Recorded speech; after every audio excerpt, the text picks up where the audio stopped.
চিল্লায় কোনা ইয়া রাসূলুল্লাহ। আমার বন্ধুরা, আমার রাসূলুল্লাহর সঙ্গে আম্মা জান খাদিজাতুল কুবরা রাদিয়াল্লাহু তাআলা আনহা সামনে সামনে হাঁটছেন।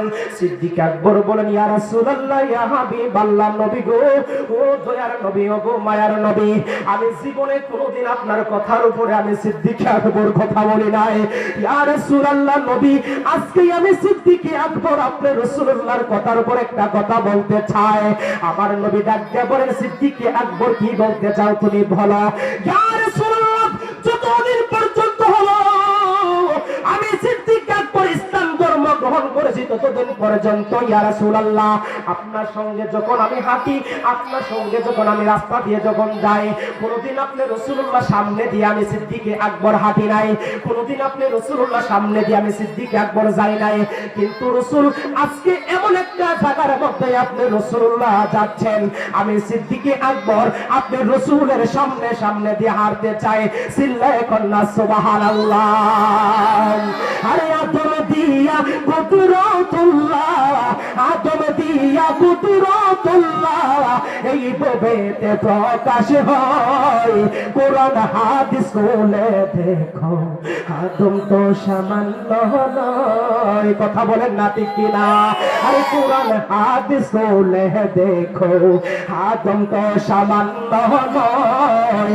যাইয়া দেখো আল কোরআনে, যাইয়া দেখো আল কোরআনে সূরাত আল বাকারাতে, যাইয়া দেখো আল কোরআনে সূরাত আল বাকারাতে, লেখা আছে পাপো যাতে, লেখা আছে পাপো যাতে, আদম হাওয়া হইতে জুদা নয়।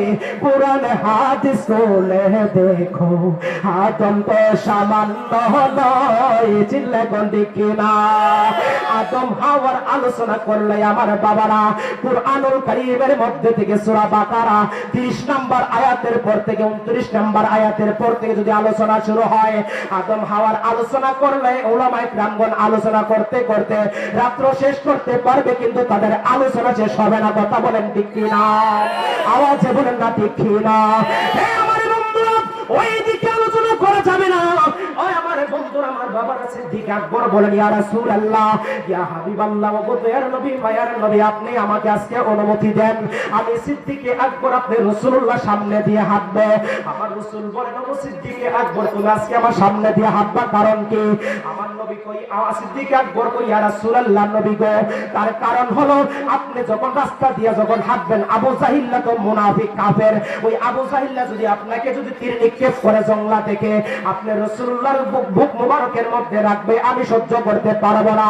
ইয়া রাসূলুল্লাহ নবী গো, এই জন্য আমি আজকে আপনার সামনে দিয়ে হাঁটবো, কারণ হলো আবু জাহিল্লা যদি তীর যদি নিক্ষেপ করে, যতক্ষণ পর্যন্ত আমি সিদ্দিক আকবর জিসিমের মধ্যে প্রাণ থাকবে, ততক্ষণ পর্যন্ত আপনি রাসূলুল্লাহর দেহ মুবারকের মধ্যে একটা তীর লাগবে, আমি সিদ্দিক আকবর দিব না। চিল্লায় কোন সুবহানাল্লাহ?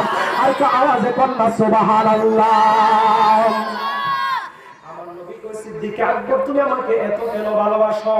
সিদ্দিক আকবর কই, ইয়া রাসূলুল্লাহ, ইয়া হাবিবাল্লাহ, কারণ হলো আবু জাহিল্লা সর্বপ্রথম আমার কাছে গিয়েছিল আপনি রাসূলুল্লাহর বদনাম করার জন্য। আপনি যেদিন মেরাজ থেকে যখন আপনি রাসূল যখন দুনিয়ার জমিনে আসলেন, ইয়া রাসূলুল্লাহ, আপনি যখন মেরাজ করলেন, আবু জাহিল্লা যখন মেরাজের ঘটনাটা শুনলেন, ইয়া রাসূলুল্লাহ, ইয়া হাবিবাল্লাহ নবী গো, আবু জাহিল্লা সর্বপ্রথম আমি সিদ্দিক আকবর কাছে গিয়ে বলেছিল, আপনি নবী নাকি বানোয়াট কিচ্ছা কাহিনী বলছেন। সেই দিনও আমি বলেছিলাম আমার কোনো দলিলের প্রয়োজন নাই, আমার সরকারে মদিনা আমার নবী যদি বলে থাকে, আমার নবী আজকে রাত্রের ভিতরে 27 বছর কারায়া মেরাজ করেছে, আমি সিদ্দিক আকবর বিশ্বাস করে নিলাম, এটার মধ্যে আর কোনো দলিলের প্রয়োজন নাই। কথা বলেন ঠিক কি না? আরে নবীর প্রেমের কোনো দলিলের প্রয়োজন লাগে না। কথা বলেন না ঠিক কি না? আরে নবীর প্রেমে পাগল যারা, প্রেমিকে লাগে বলেন, নবীর প্রেমের পাগল যারা, এলে হায়রে নবীর প্রেমের পাগল যারা, বলেন নবীর প্রেমের পাগল যারা, আরে পাগল ছিলেন আবু বকর প্রেমে দরিয়া দিলেন সাঁতার পাগল ছিলেন আবু বকর প্রেমে দরিয়ায় দিলেন সাঁতার হাসর মিজানে পাড়ি দিবে সেই প্রেমের বলে হাসর মিজানে পাড়ি দিবে সেই প্রেমের বলে নবীর প্রেমে পাগল যারা প্রেমে খেলা খেলে বলেন নবীর প্রেমে পাগল যারা আরে পাগল ছিলেন হযরত আলী সূরজের সাথে কথা বলে ঠিক কিনা বলেন না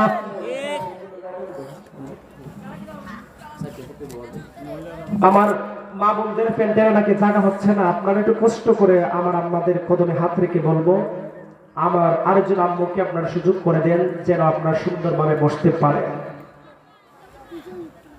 হযরতে আলী রাদিয়াল্লাহু তাআলা আনহুর কথা চলে আসলো তিনি আমার নবীর কেমন আশিক ছিলেন জানেননি এই বেয়াদবের বাচ্চারা এগুলো নোট করে রাখ তোরা যারা নবীর আজমত মানতে চাস না কাউকে গালি দেওয়ার দরকার নাই তাদের গায়ে লাগবে যারা নবীর আজমত মানে না কথা বলেন ঠিক না হযরতে সিদ্দিক আকবর তো নবীর প্রেমের উদাহরণ দিচ্ছে অপরদিকে হযরতে মাওলানা আলী রাদিয়াল্লাহু তাআলা নবীর প্রেমের কেমন প্রেমিক ছিলেন দেখেন আপনারা বলেন আসরের নামাজ ফরজ না সুন্নত ফরজ 8 রাকাত নামাজ কি একের মধ্যে 8 রাকাতে সুন্নত না ফরজ বলেন হুজুর এখানে সুন্নত আর ফরজের মিলায়া জিলায়া কথা কোন দেখি না আসরের নামাজের মধ্যে 4 রাকাত সুন্নত 4 রাকাত আপনি ফরজ নামাজ যদি না পড়েন গুনাহ হইব না সওয়াব হইব কথা কই দিব গুনাহ হইব না সওয়াব হইব এই আমার বন্ধুরা আমার নবীর সাহাবী কেমন সাহাবী দেখেন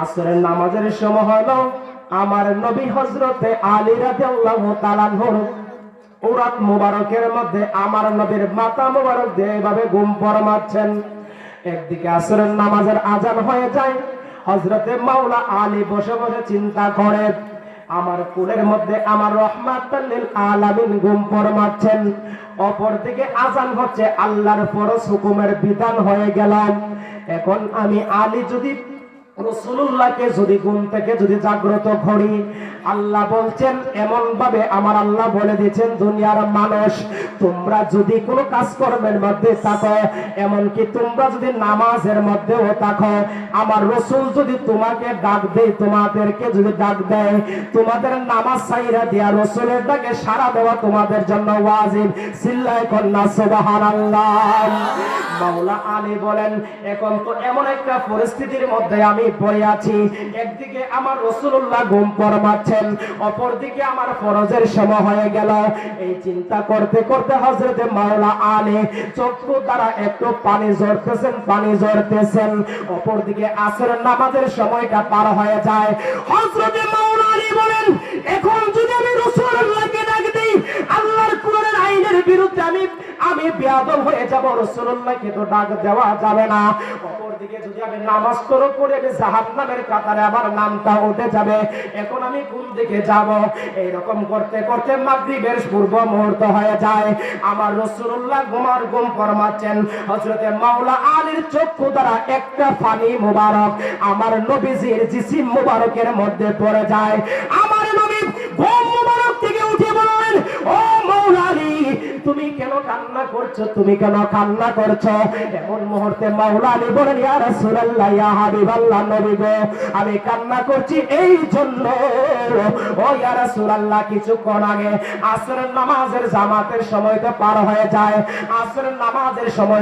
হয়ে যায় এখন আমি নামাজের টেনশন করলাম আপনি রাসূলুল্লাহর আরামের টেনশন করলাম এই জন্য আমার চোখ দ্বারা পানি ঝরছে আমার নবী মুস্কি হাসি দিয়ে বলেন ও মাওলা আলী তুমি কি আল্লাহর ফরজ হুকুম নামাজ পড়ে ফেলেছো এই জন্য কান্না করছো নাকি মাওলা আলী কই ইয়া রাসূলুল্লাহ আর কি করব ইয়া রাসূলুল্লাহ কান্না করছে এই জন্য আমার নবী একটা মুস্কি হাসি দিয়া ডাক দিয়া কয় ওরে মাওলা আলী তুমি কি এই মুহূর্তে তোমার খাজানাটা আদা হিসাবে আদায় করতে চাও কিনা বলেন সুবহানাল্লাহ কিরে বাবা আপনি আসরের নামাজ পড়লে মাগরিবের আযান হয়ে যাবে এমন সময় যদি আমার এখন হুজুর আসর নামাজ পড়ছি না এখন আমরা জামাত পড়েন সম্ভব হইব কি কথা সম্ভব হইব মোল্লার ঘরে মোল্লা নবীর বিরুদ্ধে কথা কয় বিয়াক্ষণের ঘরে কথা কয় ঠিক কি আলী রাদিয়াল্লাহু তাআলা কয় ইয়া রাসূলুল্লাহ ইয়া হাবিবাল্লাহ নবী গো, এখন তো নামাজের সময় পার হয়ে গেল, সূর্য তো ডুবে যাবে সময় হয়ে যায়। আমার নবী কয় আলী, তুমি নামাজ যদি পড়তে পারো তুমি খুশি থাকবা কিনা? হযরতে মাওলানা আলী বলেন ইয়া রাসূলুল্লাহ নবী গো, আমি নামাজ যদি পড়তে পারি আমি খুশি হব। আমার নবী ডাক দিয়া কয় আলী দেখো সূর্য কিভাবে উদিত হয়। আমার নবীজির হাত মোবারকের আঙ্গুল মোবারকটা যখন সূর্যের দিকে যখন বাড়াইয়া দিয়া কয় সূর্য ডুবন্ত সূর্যটা তাড়াতাড়ি উপরে উঠে আসো। আমার আলী নামাজ আদায় করে নাই। আমার আলী নামাজ যতক্ষণ পর্যন্ত আদায় না করবে ততক্ষণ পর্যন্ত তুমি সূর্য আল্লাহর আসমান থেকে তুমি বিদায় হতে পারবে না। সুবহানাল্লাহ। আসমান থেকে মানে এখন নামাজের আসরের যে সময়টা মাগরিবের পর সময়টা হতে তুমি পারবে না। আমার আলী আগে নামাজ পড়বে। সুবহানাল্লাহ। আমার নবী কয় আমার আলী নামাজ পড়লো, তারপর সূর্য ডুবে গেল। এখন আপনি আমি ফতোয়া দিই আমার নবীর বিরুদ্ধে, নবী বলে আমার ওই মত নাউজুবিল্লাহ কইতেন নাম না। আপনারা মানুন নবী আমার মতো মানেন? নবী আপনি আমার মতো মানেন? ইমাম থাকবে, ইমাম থাকবে। আমার বাবার আমার বন্ধুরা আলোচনায় দিক সেদিক গেলে সময়টা কাবার সময়ের ভিতর আমি কাবার করতে পারবো না। হযরত সিদ্দিক আকবর কই ইয়া রাসূলুল্লাহ ইয়া হাবিবাল্লাহ, এই জন্য আজকে আপনার সামনে যাব। আমার নবী মুস্কি হাসি দিয়ে কই ঠিক আছে সিদ্দিক আকবর আমার সামনে দিয়ে যাও। হযরত সিদ্দিক আকবর এবং আমার রাসূলুল্লাহ হযরত আম্মাজান কাদিয়াতুল কুবরা রাদিয়াল্লাহু তাআলা যখন ওই আবু জাহেলের কাছে গেলেন, গিয়ে দেখেন হাবিব বিন মালিক মাত্র আসছে, এখনো চেয়ারের মধ্যে বসে নাই। কি করে নাই? চেয়ারের মধ্যে মনে আছে রে? চেয়ারের কথা মনে আছে? কয়টা চেয়ার? দুইটা চেয়ার। কয়টা চেয়ার? একটা চেয়ার স্বর্ণের, আরেকটা চেয়ার রূপার। দেখেন আল্লাহ কিভাবে আমার নবীর ইজ্জত বাড়াইছে। দেখে আবু জাহিল বুঝে না কি সময় ওহন যে বুঝে না এই বিয়রে বুঝাইলে বুঝতো না। কথা কো ঠিক না? যে বুঝে না হেরে ধরে কইলে তোমার আমার গায়ে বজলে কি দেখিয়া কথা বলে ঠিক না? ওই জায়গার মধ্যে যখন গেলেন সিদ্দিক আকবর রাদিয়াল্লাহু তাআলা বলেন আমি দেখতে পাইলাম হাবিব বিন মালিক আমার নবীর নূরের চেহারা মোবারকের দিকে যখন হাবিব বিন মালিক যখন তাকালেন, তাকায়া আমার নবীর চেহারা মোবারকের দিকে তাকায় আছেন। হাবিব বিন মালিককে বলে আবু জাহিল বলে চেয়ারের মধ্যে আপনি বসেন না কেন? হাবিব বিন মালিক বলে অসম্ভব, আমি চেয়ারের মধ্যে বসতে পারবো না। বলে কারণ কি? কেন আপনি বসতে পারবেন না? কারণ হলো আপনি আমাকে কার সাথে মুনাজারা করার জন্য আনলেন? আবু জাহিল কয় এই তো আমার ভাতিজা মুহাম্মদের সঙ্গে আপনি মুনাজারা করবেন। এই কথা বলার পরে হাবিব বিন মালিক বলেন এত সুন্দর নূরের একজন চেহারার মানুষ আমার সাথে মুনাজারা করবে, ওই মানুষটার জন্য কুরসির ব্যবস্থা কি করা হয় নাই? আবু জাহিল দেমাগ দেখায় কয় না না না, কুরসির ব্যবস্থা করা হয় নাই। একটা কুরসির মধ্যে স্বর্ণের, তার মধ্যে আপনি বসবেন, আর একটার মধ্যে আমি আবু জাহেল বসবো। হাবিব বিন মালিক একটা চিৎকার মায়েরা কয় ওরে আবু জাহেল এত সুন্দর মানুষটা দাঁড়ায় থাকবে আর আমি হাবিব বিন মালিক কুরসির মধ্যে বসবো, সম্ভব হবে না। আমি হাবিব বিন মালিক ওই কুরসির মধ্যে বসতে পারবো, কিন্তু স্বর্ণের কুরসির মধ্যে আজকে বসবে ওই সুন্দর নুরানির চেহারার মানুষটা। বলেন সুবহানাল্লাহ। এই কথা বলার পরে হাবিব বিন মালিক বসে নাই, আমার রাসূলুল্লাহকে হাবিব বিন মালিক নিজের দইয়া স্বর্ণের কুরসির মধ্যে বসায়া দিলেন। আবু জাহিল বলে কি রে ব্যাপার কি? আমি তো ইয়ামেনের বাদশা হাবিব বিন মালিক নাম আমার ভাতিজা মুহাম্মদের সাথে মুনাজারা করার জন্য, কিন্তু আমার ভাতিজা মুহাম্মদ রে হাবিব বিন মালিক কুরসির মধ্যে বসায়া দিল। এখন মাত্র আরেকটা কুরসি বাকি আছে, আমি আবু জাহেল যদি বসতে যদি না পারি ভাতিজার সামনে দাঁড়ায় থাকতে হবে। আবু জাহেল কুরসির মধ্যে বসতে যায়, কিতাবের মধ্যে প্রমাণ করে আবু জাহেল যখন বসতে যায় আবু জাহেল তাকায় দেখে কুরসির মধ্যে সাপ দেখা যায়। কি দেখা যায়? এখন যদি একটা সাপ এখানের মধ্যে আইসা ঢুকে হঠাৎ করে একটা দশটা সাপ আসলো, বিষাক্ত একটা সাপ যদি আসে, আমার মনে হয় এখানের মধ্যে আমরা কেউ তারপরে ধর মারবো। কথা বলেন ঠিক কি না? আবু জাহিল বলেন আমি কুরসির মধ্যে বসতে যাই, কুরসির মধ্যে দেখা আমি সর্প ফরদ আছেন। আমার আল্লাহ জিব্রাইলকে বলেন ওরে জিব্রাইল তাড়াতাড়ি চলে যাও। আমার বন্ধুর সামনে আবু জাহিলরা বসবে, আমি আল্লাহ এটাকে মানে নিলাম না, আমি আল্লাহ এটাকে অ্যাকসেপ্ট করে নিলাম না, আমি আল্লাহ এইটাকে গ্রহণ করে নিলাম না। বলে আল্লাহ আমি কি করতে হবে? আল্লাহ পাক রব্বুল আলামিন জিবরাইলকে বলে দিলেন, তুমি যাও, যাইয়া সাইরা আবু জাহিলরা যখন বসতে চাইবে, আবু জাহিলের কানে ধরে জোরে জোরে টান দিবা যেন কুরসির মধ্যে বইতে না পারে। চিল্লায়ে কোন আল্লাহু আকবার। আবু জাহিলরা বসতে যায়, দৌড় দিয়ে আবার চলে আসে, আবার কানের মধ্যে কে জানে টান দেয়, সে দেখতে পারে আল্লাহর ফেরেশতা টান মারা দেয় আবু জাহিলরে। আমার নবী সাল্লাল্লাহু আলাইহি ওয়াসাল্লাম জিজ্ঞেস করেন, চাচা আপনি বসেন না কেন? আবু জাহিল বলেন, ও মাজিদে মুহাম্মদ, আমি কি করে বসবো? তোমার জাদু মনে হয় কানের মধ্যে চলে আসছে। আমি যখন বসতে যাই আমি তাকায়া দেখি কুরসির মধ্যে সর্প দেখা যায়, চেয়ারের মধ্যে সর্প দেখা যায়, এই জন্য আমি আবু জাহিল বসতে পারি না। আমার নবী একটা মুস্কি হাসি দিয়া কই, ও চাচা আবু জাহেল শুনেন শুনেন, ওই কুরসি আপনি বসার জন্য আল্লাহ ব্যবস্থা করে নাই, ওই কুরসির মধ্যে বসবে হাবিব বিন মালিক। চিল্লায়ে কোন সুবহানাল্লাহ।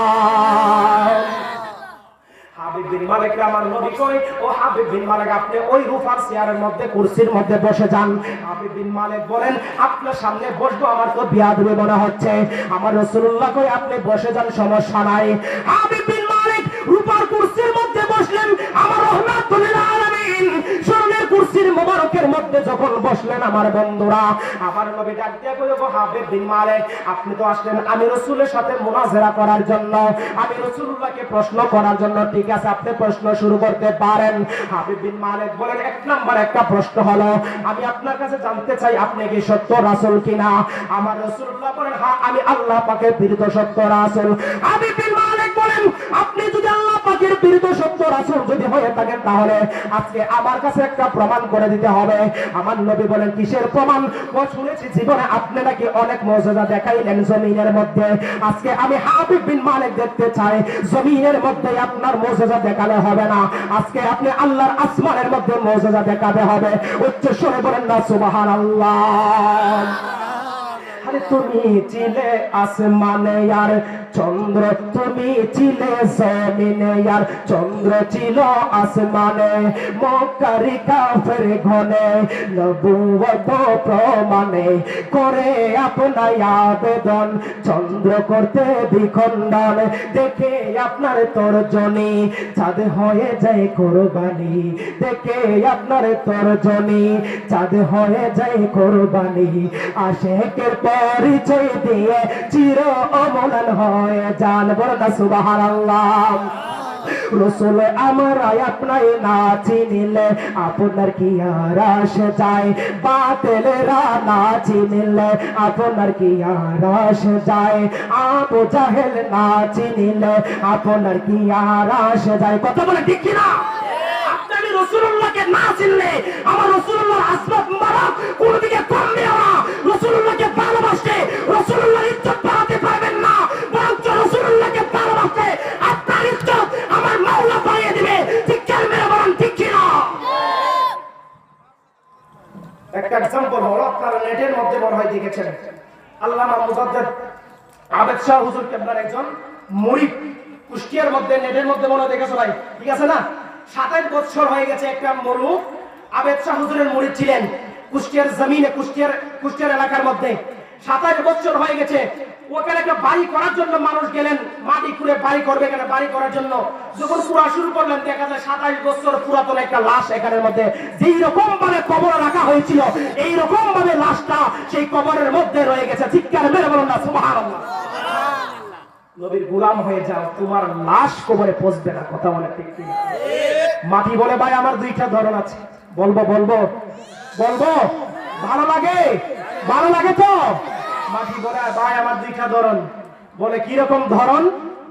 একটা ধরন হলো, আমি কিছু সংখ্যক মানুষকে আমি কে ফেলি, আমি মাটির মধ্যে যখন রাখা হয় কিছু মানুষ আছে তাদেরকে আমি কে ফেলি, আমি মাটি গ্রাস করে ফেলি, মাটির সাথে একাকার করে দেই। আবার কিছু মানুষ আছে তাদেরকে যখন কবরে রাখা হয় আমার মাওলা আমাকে বলেন, ওই মাটি আমার বান্দাকে খাইবা তো দূরের কথা, আমার বান্দার দেহের মধ্যে যেন তুমি মাটির একটা কণা পর্যন্ত না পড়ে। চিৎকার মেরে বলুন সুবহানাল্লাহ। বলে ভাই মাটি তোমার দুইটা ধরন কেন? একটা ধরন হলো কিছু মানুষকে যখন কবরের মধ্যে যখন রাখা হয় আমি মাটি তাকে সই না, কিচ্ছু করি না, ধরিও না, কোনাও আমি তার মধ্যে পড়ি না। বলে কেন? কারণ হলো একটাই,